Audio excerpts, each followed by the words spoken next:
오늘 함께 나누실 하나님의 말씀은 고린도전서 15장 1절부터 11절까지의 말씀입니다.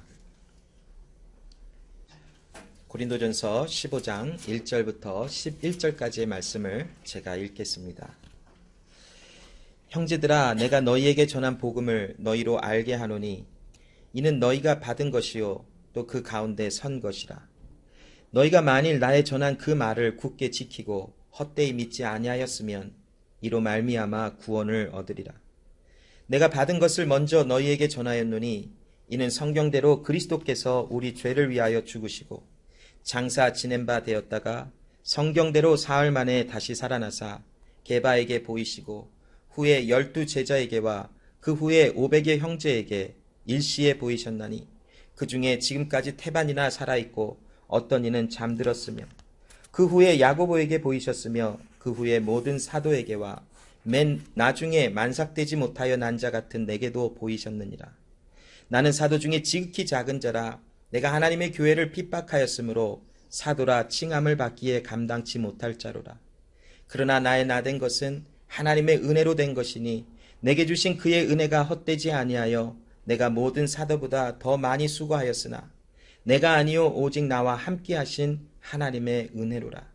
그러므로 내나 저희나 이같이 전파하매 너희도 이같이 믿었느니라. 아멘. 사도 바울의 삶은 그 하나님의 복음을 증거하는 삶에 그의 삶의 전부를 드린 그런 모습처럼 성경에 이렇게 기록이 되어 있습니다. 그의 삶에는 그가 많은 것을 누릴 때에도 복음을 전했고 많은 것을 잃어버렸을 때에도 하나님의 복음을 전하는 그런 하나님의 사람이었습니다. 그는 때를 얻든지 못 얻든지 어떤 상황 속에서도 하나님의 말씀을 전할 수 있었으면 그가 하나님을 경험하고 하나님이 그에게 보이신 생명의 은혜가 무엇인지를 보았기 때문에 또 하나님께서 그의 아들 예수 그리스도를 통하여 하나님의 결정하심, 하나님의 언약이 무엇인지를 사도 바울에게 보여주셨더니 그의 마음속에 하나님을 온전히 선포하고 증거할 수 있는 하나님의 일이 그를 통하여 나타나게 되어준 줄로 믿습니다. 로마서 1장 2절로 6절에 보면 이 사도 바울은 복음에 대해서 설명을 합니다. 이 복음은 하나님이 선지자들로 말미암아 그의 아들에 관하여 성경에 미리 약속하신 것이라. 이 아들을 말하면 육신 가운데로 와서 이 세상에 나타나셨고 우리를 위하여 죽으시고 장사 지낸 바 되셨으나 말씀대로 살아나셔서 그 예수 그리스도가 우리 안에 거하시며 또 우리가 그 예수 안에 부름을 받아 그 안에 살아가는 자들이 되었느니라라고 하는 복음의 은혜를 선포합니다. 여러분, 복음은 하나님의 말씀이요 또 하나님께 속한 것이 바로 복음입니다. 복음은 하나님께서 우리에게 무엇을 하실 것인가, 또 우리에게 구원하시기 위하여 무엇을 결정하셨고 우리에게 무엇을 하시기로 약속하셨냐라는 그 말씀의 내용들이 복음 안에는 기록된 것을 봅니다. 복음은 사람이 어떠함을 나타내는 것이 아니라 복음을 통하여 하나님께서 그리스도 예수 안에서 우리를 건져내시고 그리스도 예수 안에서 우리를 살려내시며 이제는 그리스도 예수로 살아가는 것이 선하며 옳은 것이며 정한 것이며 거룩한 것임을 이야기하는 것이 바로 복음에 하나님께서 우리에게 주신 하나님의 메시지인 것입니다. 그래서 이 복음은 그리스도 예수를 전부를 이야기하고 있는 것이 바로 이 복음이다라고 우리는 또한 함께 나눌 수 있는 것입니다. 복음에는 그 어떤 것도 포함되어 있지 아니하고 오직 그리스도 예수에 관하여 그 예수를 통하여 우리를 구원하시는 그 하나님, 또한 그 예수가 십자가에 달리시고 죽으시고 장사된 바 되었다가 살아나시는 그 은혜가 우리에게도 있음을 이야기하고 있는 것, 이것이 바로 복음에 대한 내용일 줄로 믿습니다.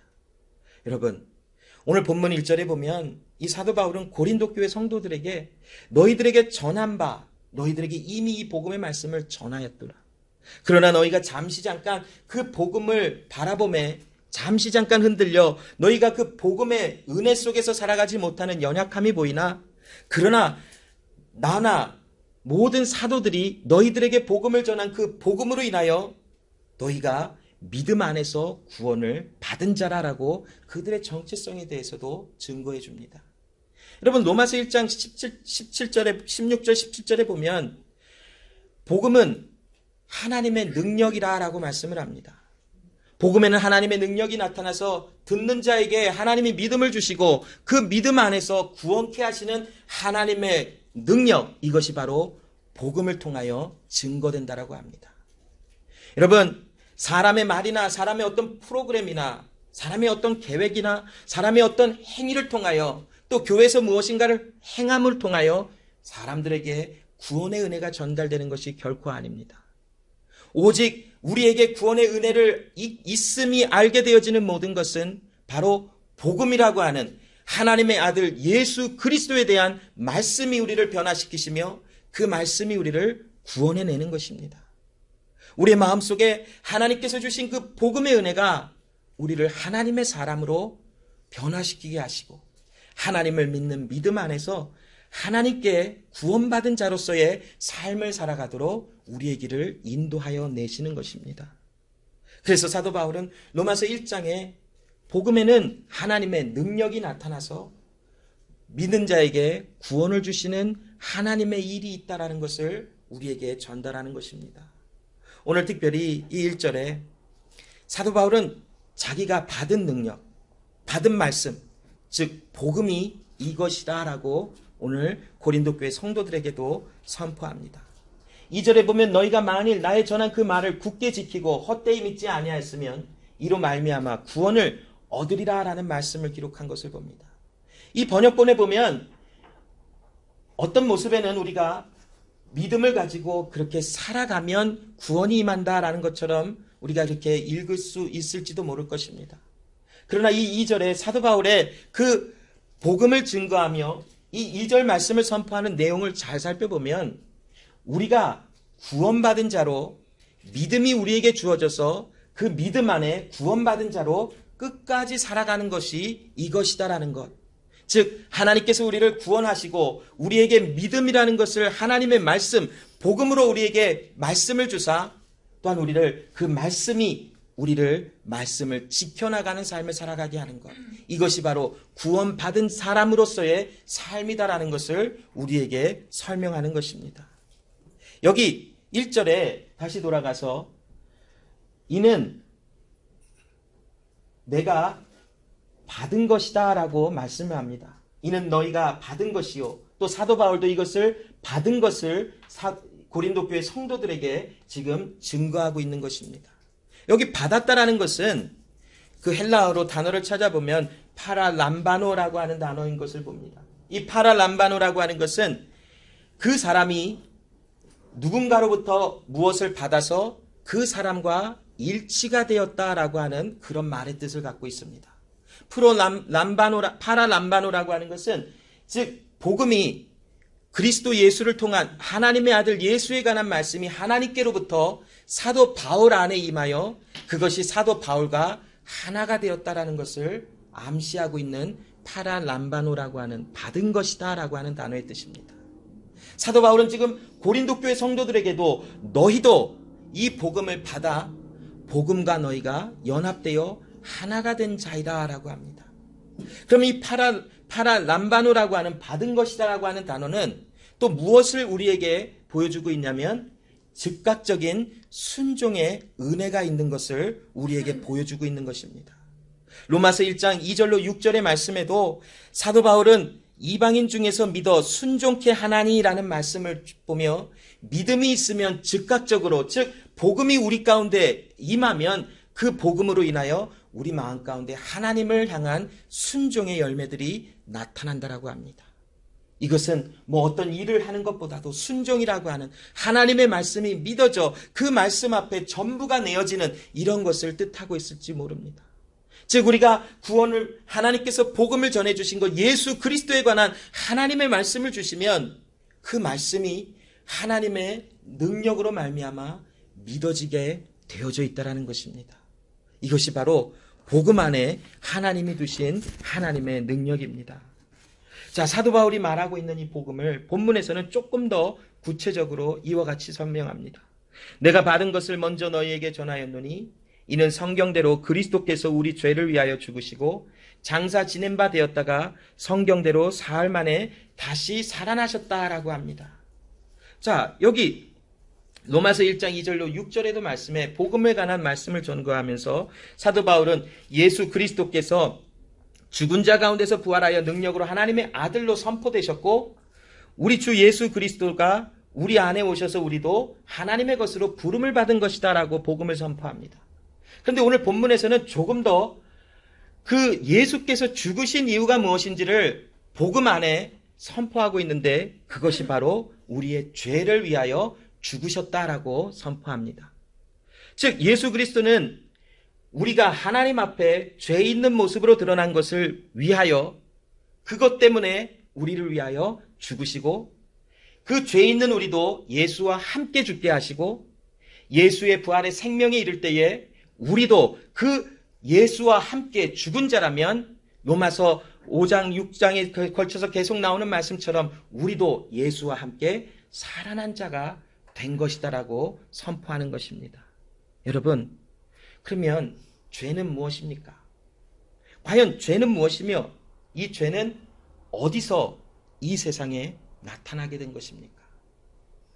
우리가 아담이 죄인으로 드러난 그 죄는 인류 이 온 우주 만물의 첫 번째 죄는 아닙니다. 이미 죄는 어디서부터 드러났냐면 영의 세계에서 그 천사들이 하나님 앞에 하나님을 거부하며 하나님과 같아지려고 하는 죄의 모습으로 이 모든 세상의 가장 첫 번째 죄는 드러났습니다. 그 죄에 있는 그 모습이 그대로 아담 안에도 있음이 밝혀진 것뿐이지 아담이 최초의 죄를 저지른 그 존재는 아닌 것입니다. 그럼 여러분, 죄는 과연 어떤 뜻을 품고 있습니까? 죄에 대한 그 헬라어의 단어는 굉장히 신약 성경에 여러 가지로 많이 기록된 것을 봅니다. 근데 오늘 본문에 우리의 죄를 위하여 죽으셨다라고 하는 이 죄라고 하는 단어에 기록된 그 헬라어 말을 보면 할마티아라고 하는 말이 기록됩니다. 헬라어 할마티아라는 것은 그 목표점을 벗어났다. 그리고 하나님의 법을 어겼다라는 말로 그 뜻을 포리합니다. 또한 할마티아라고 하는 이 헬라어 단어 죄라는 것은 하나님의 거룩한 길에서 방황하고 있다라는 그런 뜻을 또한 나타내고 있습니다. 즉 죄는 하나님과 거리가 멀어서 하나님과는 상관없는 모습으로 하나님과는 분리되어져 있는 모습을 뜻하고 있습니다. 그래서 죄는 하나님이 말씀하신 그것이 아니라 하나님이 말씀하신 것과는 다른 모습들의 일들을 하고 있는 나, 이것을 발견하는 것입니다.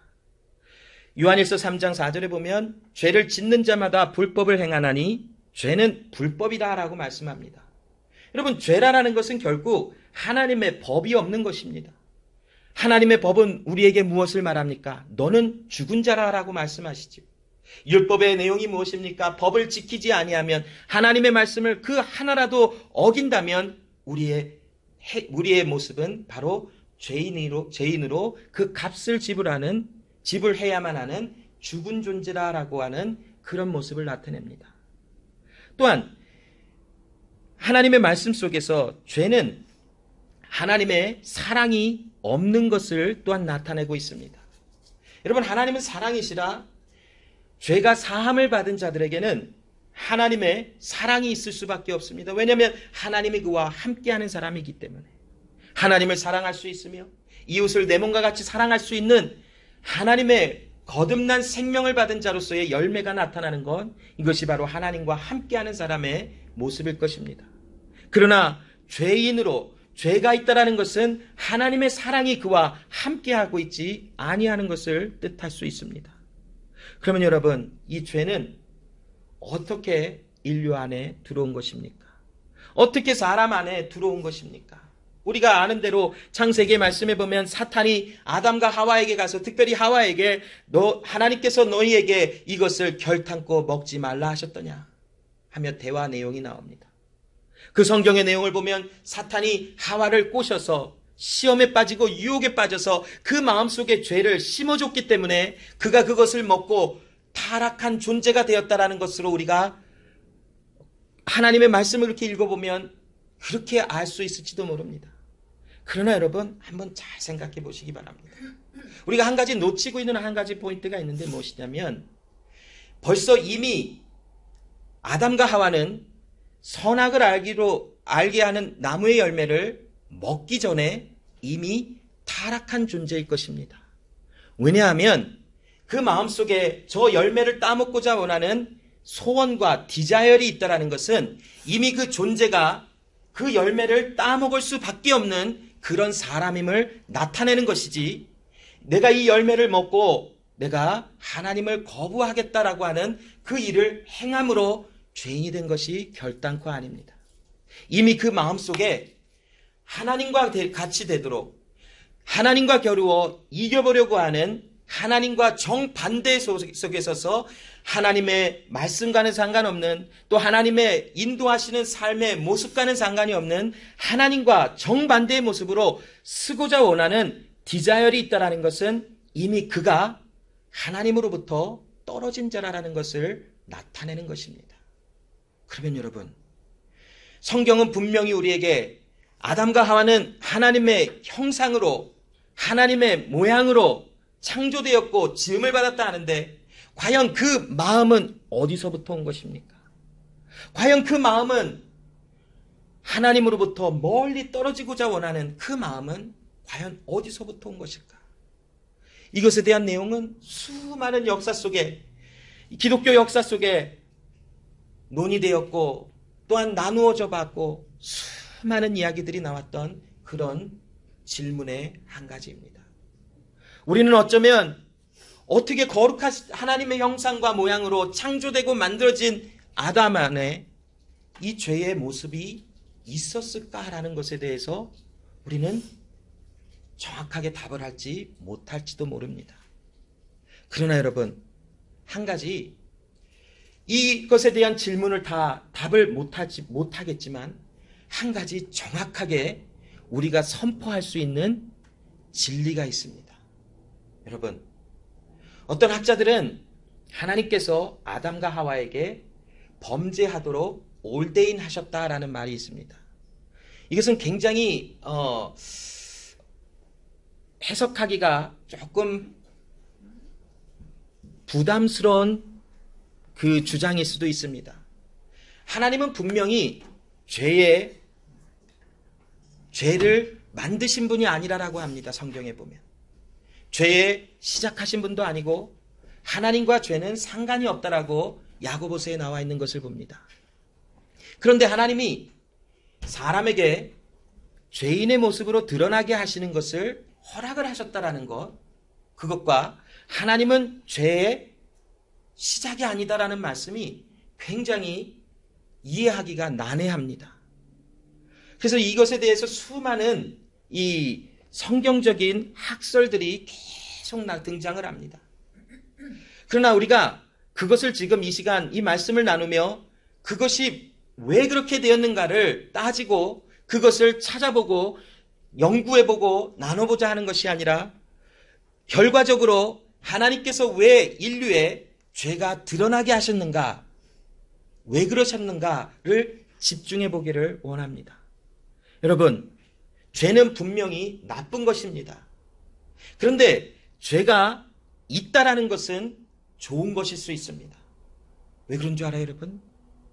하나님의 구속의 역사가 있음을 알게 해주시니까. 죄 자체는 굉장히 나쁜 것이, 하나님과 반대로 떨어져 있는 것은 악한 것이, 불법한 것이.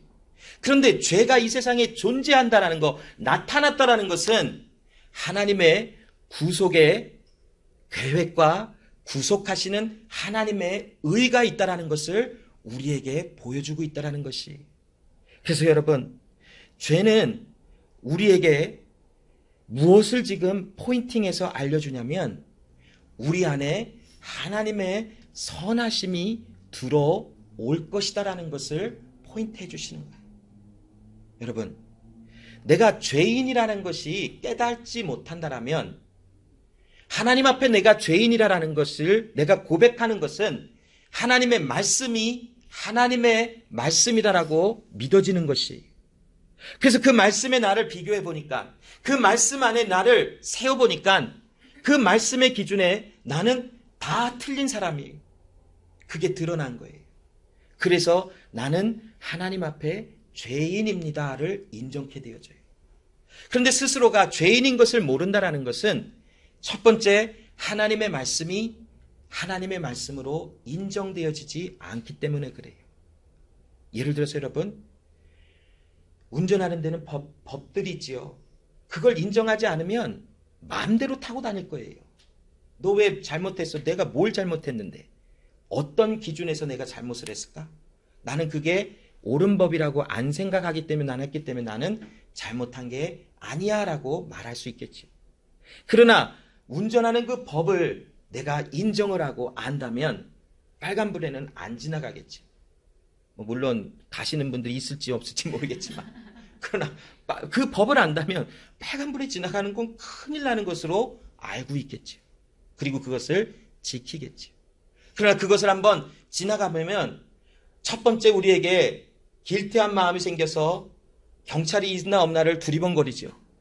그리고 두 번째, 그래도 마음에 최소한의 양심이 있어서 빨간불에 지나온 게 정말 잘했다가 아니라 좀 불편하다라는 마음이 생기겠죠. 법을 아는 거예요. 그리고 그 운전하는 법을 인정한 사람이에요. 하나님의 말씀의 법도 동일한 컨셉에서 우리가 설명을 할 수 있겠지요. 하나님의 말씀이 인정되어지지 않는다면 내가 왜 죄인이야? 나는 굉장히 잘 살아가고, 나는 선하고, 나는 착하고, 나는 의롭고, 나는 그 어떤 도움도 필요가 없어. 이게 바로 하나님의 법을 인정하지 못하고 알지 못하는 사람들의 그러한 존재에서 나오는 모습이겠지요. 그러나 하나님의 말씀이, 그 하나님의 법, 하나님께서 주신 그 말씀의 법이 하나님이 나를 향하여 주신 그 법으로 인정되어지고 믿어지고 바라보는 그 순간, 그 앞에서 그 누구도 나는 의롭습니다 하나님 할 수 있는 자가 아무도 없게 되어진다는 것이.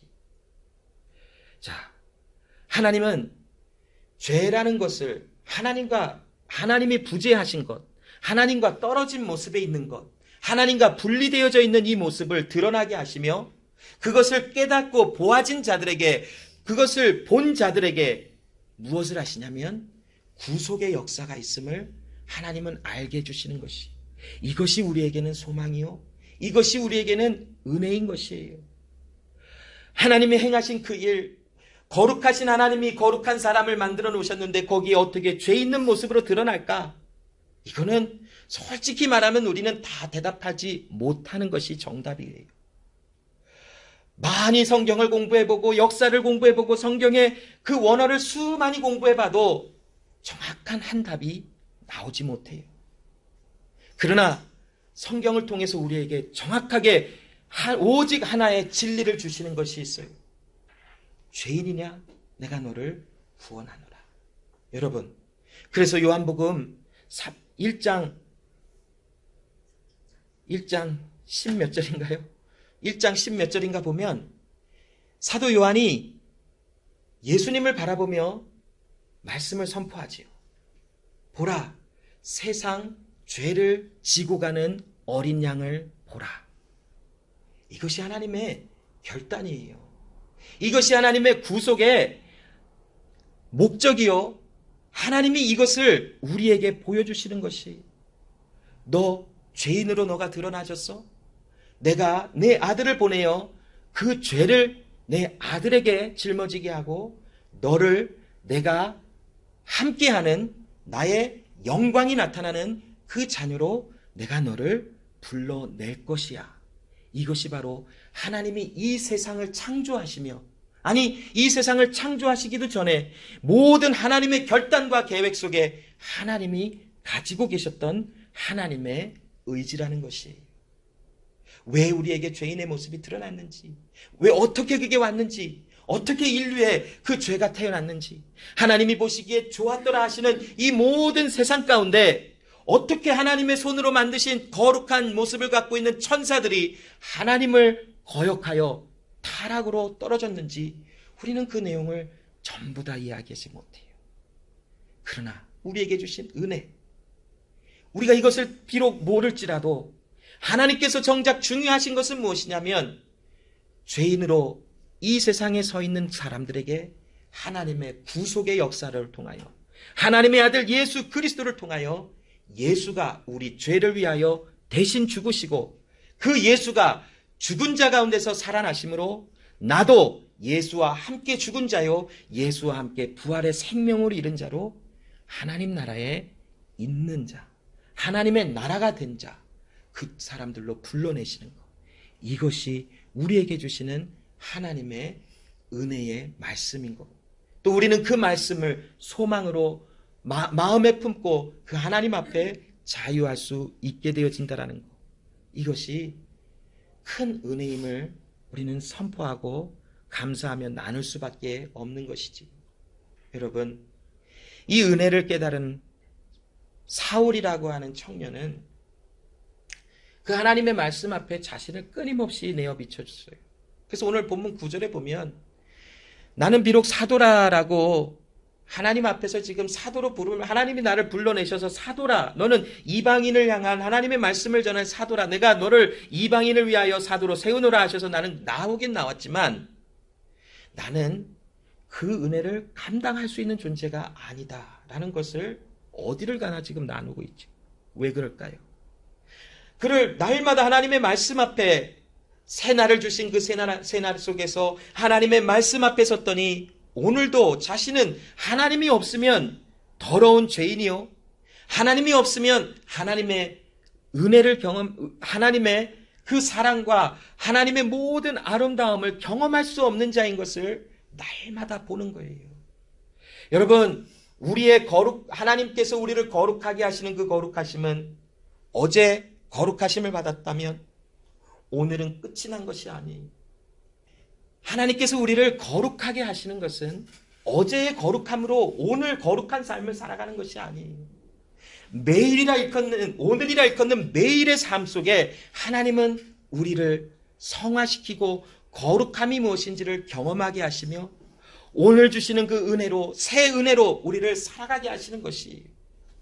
사도 바울은 날마다 매일의 삶 속에 하나님의 말씀 앞에 나는 내 마음속에 또 다른 법이 있는 사람으로 늘 하나님의 법과 싸우며 연약함이 드러날 수밖에 없는 사람인 것을 매일 고백해요. 그러나 그의 삶의 오늘이라 일컫는 매일의 삶의 결론은, 사도 바울 안에 나타났던 결론은 무엇인 줄 아십니까? 나는 공부한 사람이나 그리스도 예수 안에 있는 성령의 법이 나를 자유케 하셔서 그 누구도 나를 송사하거나 죄로 인하여 멸망에 이른 자라 말하지 못한다라는 하나님의 은혜를 선포하는 결론을 내며 그 하루를 마쳐나간 것이, 주님 오시는 그날까지 그가 믿음의 경주를 한다라는 것은 매일의 삶 속에 이와 같은 일을 무한 반복을 했다라고 하는 말씀의 힌트가 나오고 있지요.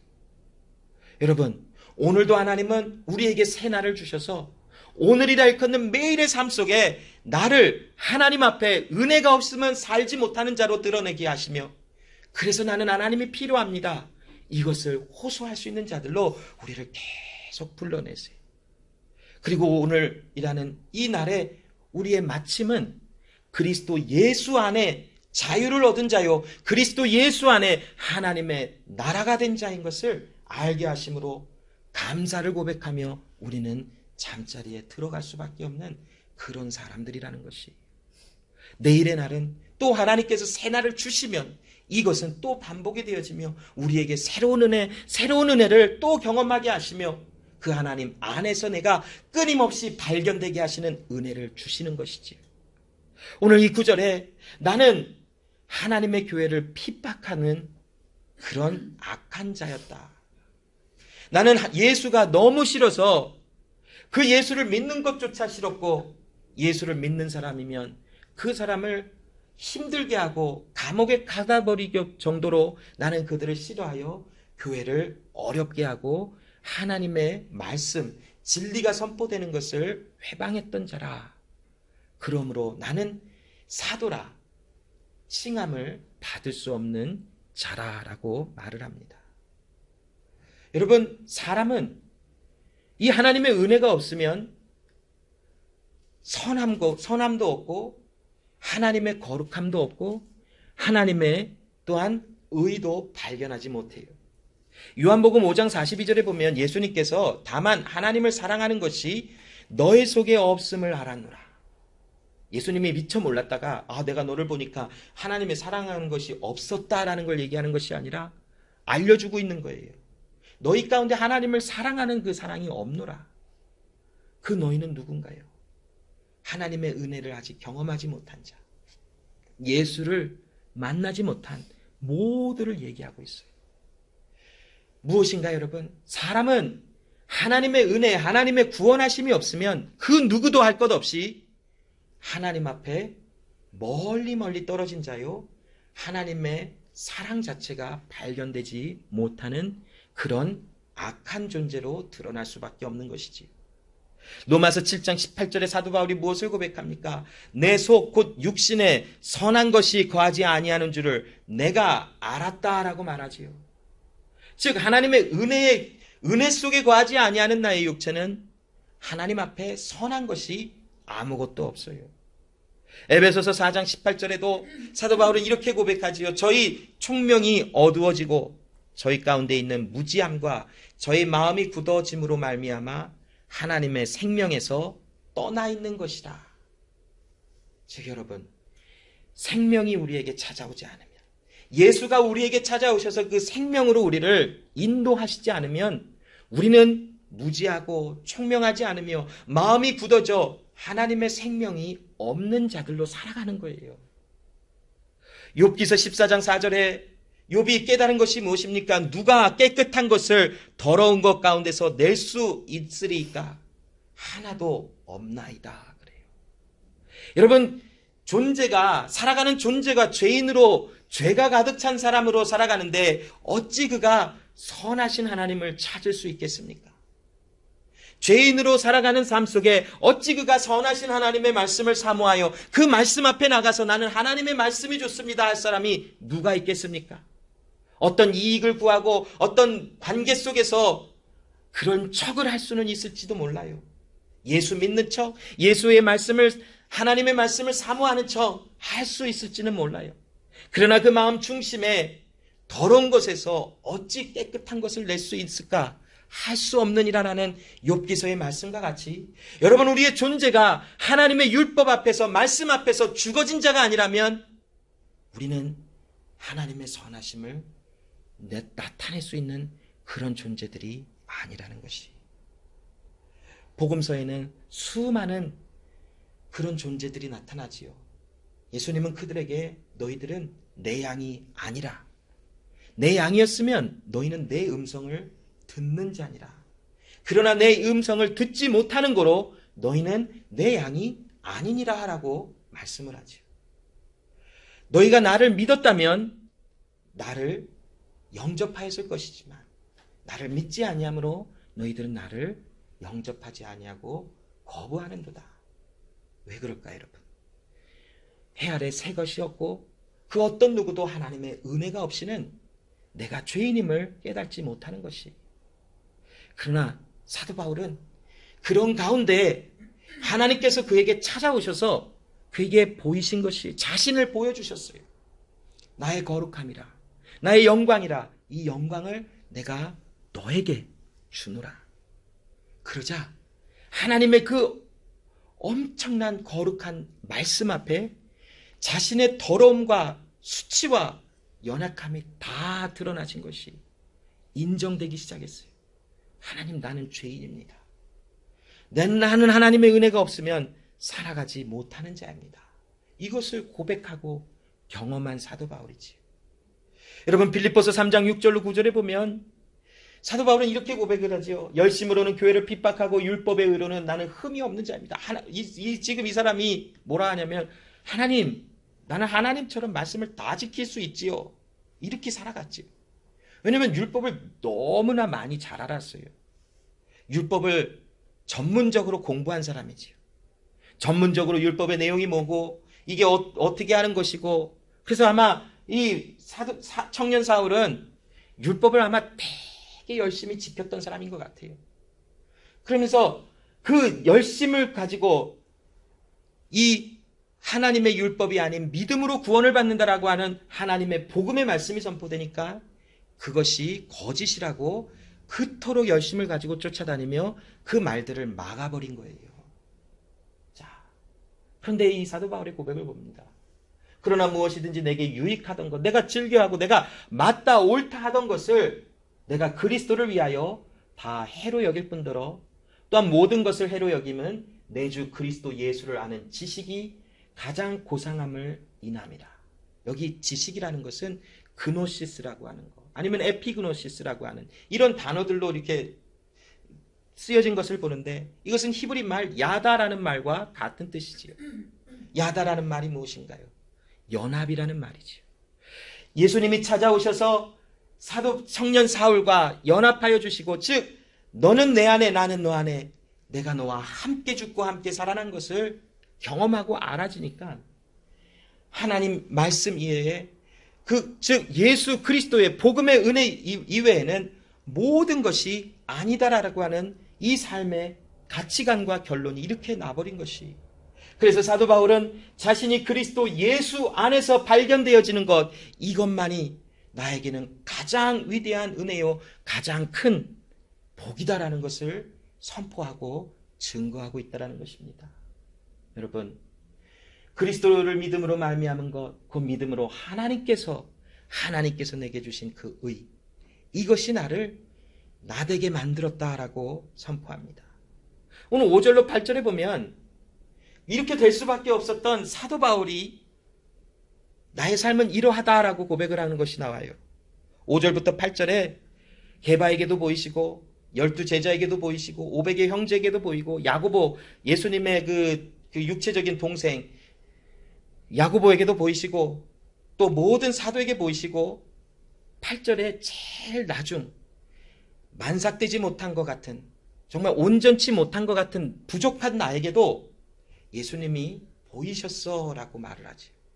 자, 여기 보이셨다라는 것은 앞타노마이라고 하는 단어인데, 이 앞타노마이라는 것은 내가 본 것이 아니에요.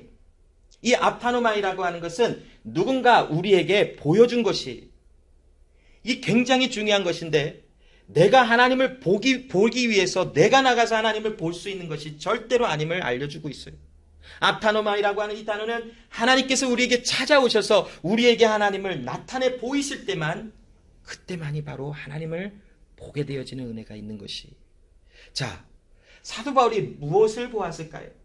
정말 만삭되지 못한 것 같은 맨 나중에 자신을 계속 그 하나님의 말씀 앞에서도 또 많은 사람들 앞에서도 자신을 나타내는 모습이 없어졌어요. 왜냐하면 별로 자기는 내세울 게 없거든요. 전에는 얼마나 많이 내세웠어요.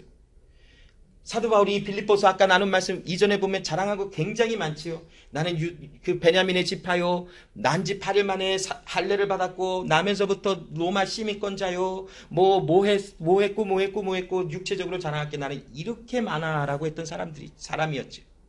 그런데 이 사람의 삶 속에 만삭되지 못한다라는 단어가 튀어나오는 것은 기적이지요. 자, 내가 굉장히 예쁘고 잘생긴 사람이라고 나는 믿고 있어요. 내가 아니라 그렇게 믿고 있는 사람이 있어요. 그러면 어떤 사람 앞에서 나는 못났습니다를 고백할 때가 언제인 줄 알아요? 간단하죠. 그 사람보다 더 잘생긴 사람, 더 잘생긴 사람을 만나면 바로 나죠. 나는 그냥 아무것도 아닙니다. 바로 튀어나오죠.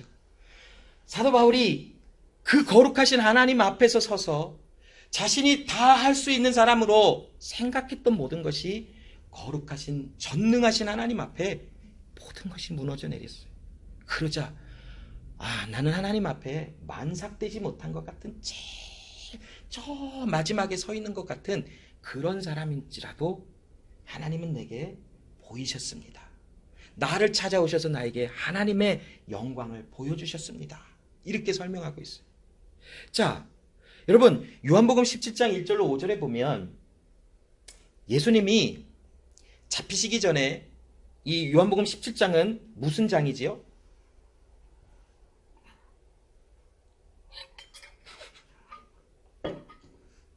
요한복음 17장이죠. 자, 그런데 이 요한복음 17장은 예수님이 하나님께 기도하는 내용이 기록된 예수님의 기도를 기록한 장이에요. 자, 예수님이 잡히시기 전날 하나님과 대화하던 그 대화를 한번 살펴볼게요. 예수께서 이 말씀을 하시고 눈을 들어 하늘을 우러러 가라사대 아버지여 때가 이르렀사오니 아들을 영화롭게 하사 아들을 아버지를 영화롭게 하옵소서. 뭔가 되게 복잡한 것 같은데 뭔가 영화라는 단어가 계속 나오지요. 자, 아버지께서 아들에게 주신 모든 자에게 영생을 주게 하시려고 만민을 다스리는 권세를 아들에게 주셨음이로소이다. 영생은 곧 유일하신 참 하나님과 그의 보내신 자 예수 그리스도를 아는 것이니이다. 아버지께서 내게 하라고 주신 일을 내가 이루어 아버지를 이 세상에 영화롭게 하였사오니 아버지여 창세전에 내가 아버지와 함께 가졌던 영화로서 지금도 아버지와 함께 나를 영화롭게 하옵소서. 자, 이 말씀을 잠시 보면 하나님의 영화, 하나님의 영광, 즉 하나님이 구속하시는 계획과 역사는 창세전에 이미 다 이루어졌지요. 그래서 예수님이 창세전에 아버지와 함께 가졌던 영화, 하나님이 사람을 구원하실 것을 이미 우리가 다 이루었다라는 거, 이것을 예수님이 하나님과 지금 기도 가운데 계속 선포하고 계세요. 자, 그런데 이것은 하나님께서 아들에게 만민을 다스리는 권세를 아들에게 주셨고 또 그들을 구원하시고 그들에게 하나님의 일이 무엇인지를 알게 하시는 하나님의 아들 예수의 일이 있다는 것을 알려주셨어요. 그리고 이 17장과 함께 6장의 말씀도 함께 우리가 보면 하나님께서 아들에게 보내신 자들에게 하나님의 영광을 알게 하시며 그들을 구원해내시는 하나님의 일이 나타난다라는 말씀을 우리는 연결해서 볼 수 있지요. 무엇입니까? 사도 바울과 같이 자신이 죄인으로 정말 사람의 기준으로는 하나님의 영광을 볼 수 없을 것 같은 자일 것 같지만 하나님께서 그에게 하나님의 영광을 보이신다면 그 사람은 보게 되어져 있다라는 것이, 그 사람의 어떤 컨디션 때문에, 그 사람의 어떤 조건 때문에 하나님의 영광을 볼 수 있고 없는 것이 아니라 하나님이 내가 너에게 내 영광을 보이리라. 왜냐하면 그 권세를 가지고 계신 하나님의 아들 예수이시기 때문에, 만민을 다스리는 권세, 즉 예수 그리스도를 사람들에게 나타내실 수 있는 능력을 가지신 예수이기 때문에 그 예수가 내가 너에게 나를 보이리라 하셨다면 그 사람은 예수를 보게 되어져 있다라는 것이, 여러분 무엇을 보았을까요? 사도 바울이 고린도전서 15장 오늘 본문 후반 계속 밑으로 내려가 보면 사도 바울이 본 내용이 무엇인지를 나오는 장면, 글들을 볼 수 있어요.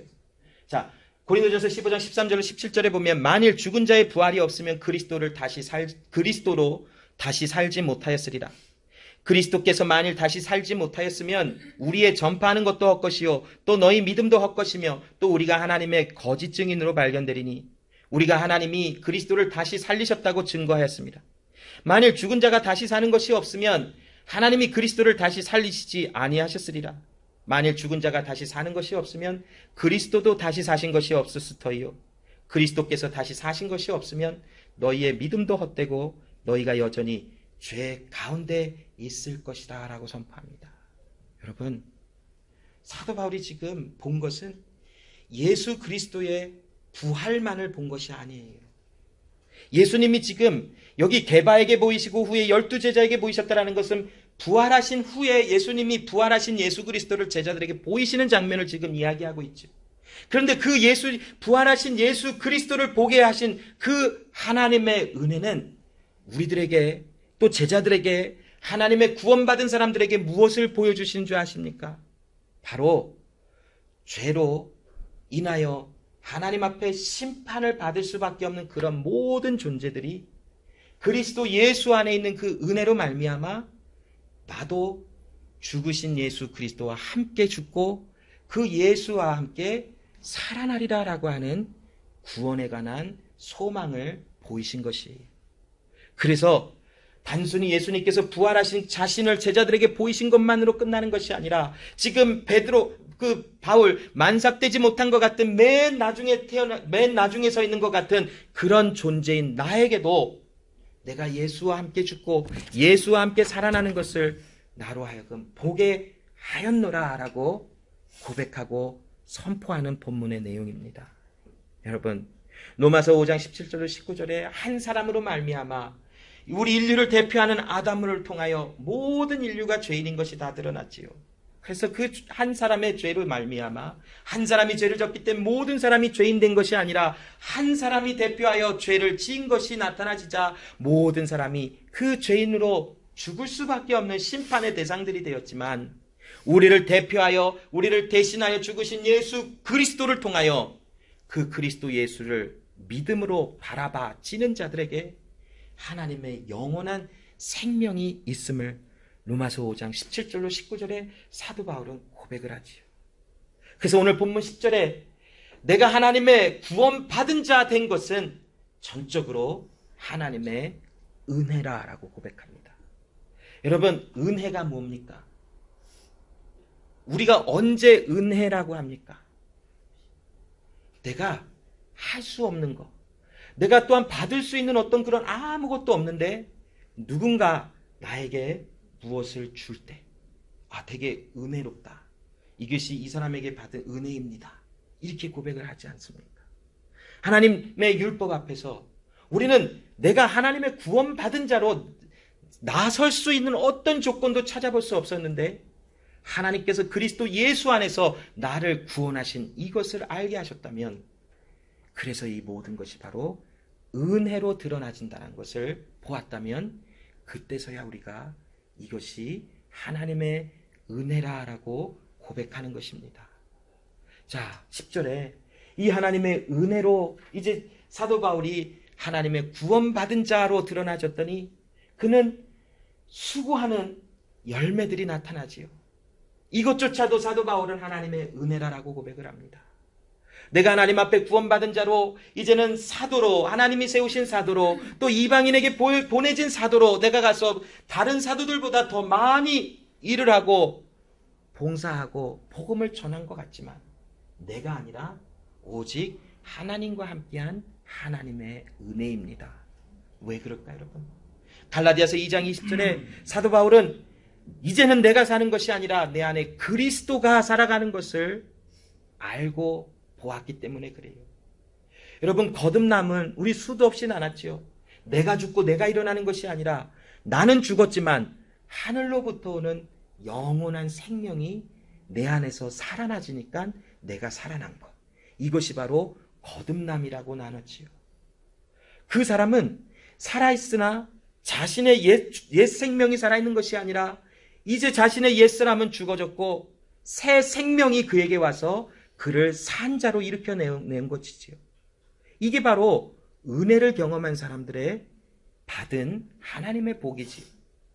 갈라디아서 2장 20절은 사도 바울은 내가 이제 예수와 함께 죽고 예수와 함께 이제 장사된 바 되었으나 이제 나를 사랑하신 그 하나님의 생명이 나를 살려서 내가 살아가는 이 생명의 존재는 하나님이시라, 예수 그리스도시라라는 것을 고백합니다. 이제 11절에 그러므로 나는 이런 존재가 되어서 이런 하나님의 사람으로 나도 그렇고 하나님의 복음을 전하는 수많은 하나님의 보내짐을 받은 사람들도 그렇고 이와 같이 하나님의 은혜를 경험하여 이제 이 말씀을 전파하게 되었느니라 라고 고백하는 것입니다. 11절 마지막에 보면 너희도 이같이 믿는 자가 되었다라고 선포합니다. 여러분, 복음에는 하나님의 능력이 나타나서 듣는 자로 하여금 믿음에 이르게 합니다. 우리의 믿음은 점점 더 하나님이 주시는 믿음 안에서 더욱더 깊어져 가며 우리가 하나님의 자녀됨이 무엇인지, 하나님과 함께함이 무엇인지를 점점 더 경험하게 되는 것입니다. 그래서 처음에는 겨자씨 같은 믿음이라 할지라도 이제 그것이 심겨져서 큰 나무가 되어지고 그것이 새들이 와서 앉을 수 있을 만한 그런 많은 역할을 하는 것 같이 그리스도 예수를 복음을 듣는 하나님의 사람들에게는 믿음이 그에게 심겨져서 그 믿음이 그를 믿음을 선포하는 자들로 만들어주시는 것입니다. 우리가 나누는 이 복음에 대한 말씀들이 우리에게 처음에는 생소하거나 잘 이해가 안 될지도 몰라요. 그러나 여러분, 성경 하나님의 말씀은 우리에게 소망을 주시죠. 말씀이 심겨지면 말씀이 이루시리라라는 것이죠. 우리는 지금 다 몰라요. 저도 이것을 뭐 다 알고 와 나는 다 압니다 하는 게 아니라 아직도 모르겠어요. 아직도 많은 것이 그래서 하나님 더 알려주세요. 때로는 모를 때가 더 많지요. 그런데 이 전함은 왜 전해지는가 봤더니 믿어지니까 전해지더라고요. 여러분, 고린도전서 2장 2절에 내가 너희 중에 예수 그리스도와 그의 십자가에 못 박힌 것 외에는 아무것도 알지 아니하기로 작정했대요. 왜 그럴까요? 이것만이 전부인 것을 본 거예요. 예수님이 보여주시니까 봤어요.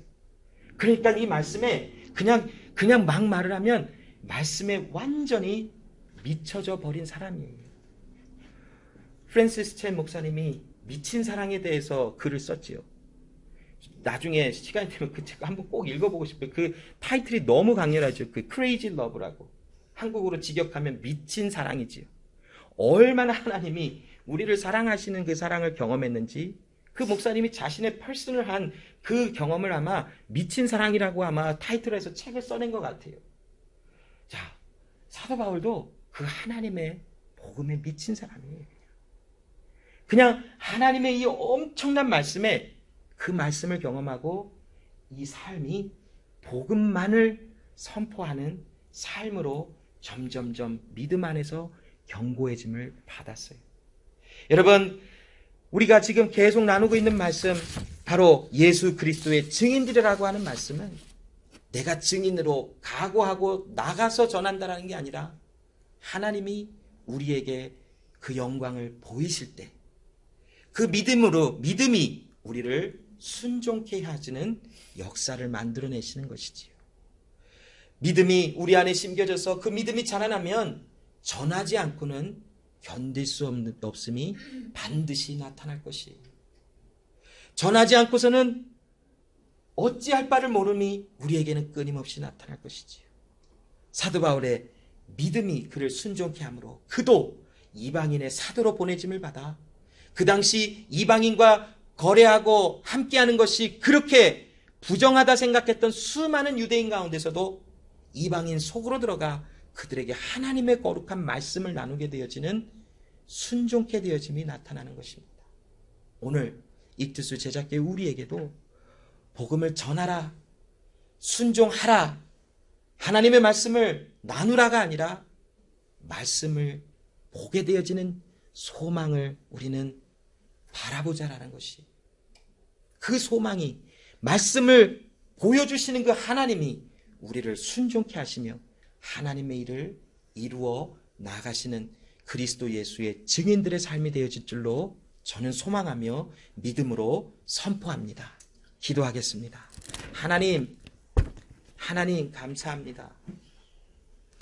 사도 바울이 고백한 것처럼 교회를 핍박하여 하나님의 사도라 칭함을 받을 수 있는 자격이 없는 것 같은 그런 삶을 살아가는 우리들에게도 맨 나중에 만삭되지 못하여 태어난 것 같은 부족함과 연약함을 가지고 살아가는 우리의 삶 속에서도 예수님은 우리를 찾아오셔서 부활의 생명을 보여주실 때에 나도 예수와 함께 죽고 나도 예수와 함께 살아나 이제는 예수의 부활과 생명을, 나도 그와 함께한 생명과 부활을 증거할 수밖에 없게 만드시는 그 하나님의 은혜를 소망하며 바라보며 감사를 드립니다.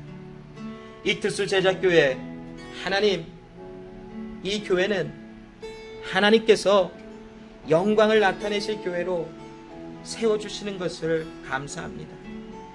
하나님께서 우리 안에서 무엇을 하시는지를 보여주시니 감사합니다. 우리에게 믿음을 주셔서 그 믿음이 우리를 순종케 하시게 하시는 은혜를 베풀어 주시니 감사합니다. 이 모든 것이 하나님의 은혜임을 고백하며 이제 예수 그리스도의 증인들로 세워지는 소망 안에서 하나님을 끊임없이 의지하게 하시고 오직 이전에서는 진리의 복음만이 선포되어지게 하시고 진리의 복음이 하나님을 알게 하시는 능력, 우리를 믿음으로 이르게 하시는 하나님의 능력임을 경험하며 보게 하시는 애를 마음껏 경험하게 하여 주시옵소서. 오늘도 우리에게 임하셔서 말씀하시는 은혜가 차고 넘칠 줄로 소망하오며 살아계신 예수님의 이름으로 기도합니다. 아멘.